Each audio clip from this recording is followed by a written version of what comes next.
Un mois maintenant que Paris a repris la compétition. Un constat s'impose, le groupe se structure. Les leaders retrouvent progressivement le rythme, 2 matchs par semaine et un derby face à Tremblay pour débuter. Soyez très vigilants là-dessus et continuez à mettre ce que vous y mettez en termes de rigueur, et ça pendant 60 minutes. Il faut qu'on arrive tous, arriver au même diapason et en même enchaînement. Et ça, c'est vachement important au niveau de la concentration et au niveau de la discipline qu'on essaie de mettre en place. Message reçu, 5 sur 5. Paris travaille ses gammes. Et Geoffrey Mtima, sa confiance. 9 buts pour l'ailier gauche.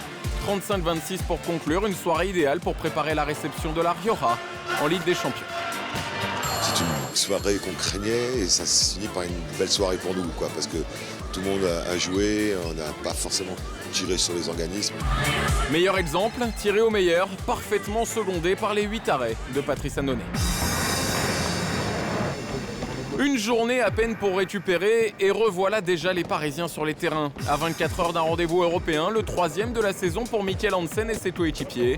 Après 5 succès consécutifs, rien ne semble pouvoir troubler leur sérénité. La Halle Carpentier s'apprête à vibrer.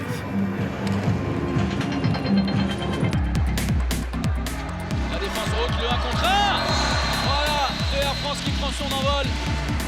Daniel Narcisse en capitaine, Mikkel Hansen en fer de lance et tiré au meilleur, toujours lui en saint patron protecteur avec 22 arrêts pour un succès de 7 buts, 32-25. Ça a été un match qu'on s'est rendu facile dès le début parce qu'on a pris ce match très au sérieux.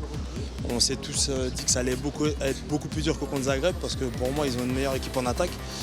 Et ils jouent, mais c'est vrai qu'on a bien attaqué, du coup on s'est rendu le match facile.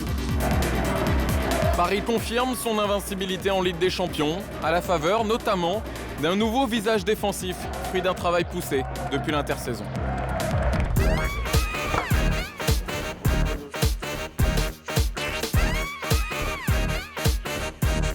On avait bien évidemment, comme tout le monde, ciblé que c'était certainement un de nos points faibles de l'an dernier. Donc on a vraiment accentué le travail sur l'aspect défensif. Mais je pense qu'il y a vraiment une belle conscience collective en sachant qu'on peut et on doit et on gagne nos matchs, surtout sur l'aspect défensif monté de balle.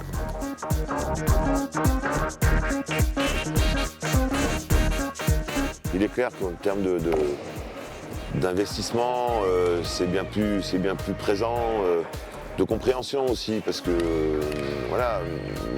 ça fait quelque temps que je dis quand même que c'est un jeune club. Je pense qu'il y a beaucoup de chemin parcouru jusqu'à maintenant et voilà, on continue. Il semblerait avoir une assise depuis le début effectivement de la saison. Il faut le conserver, mais il ne faut surtout pas croire que c'est acquis, parce que c'est toujours un édifice fragile.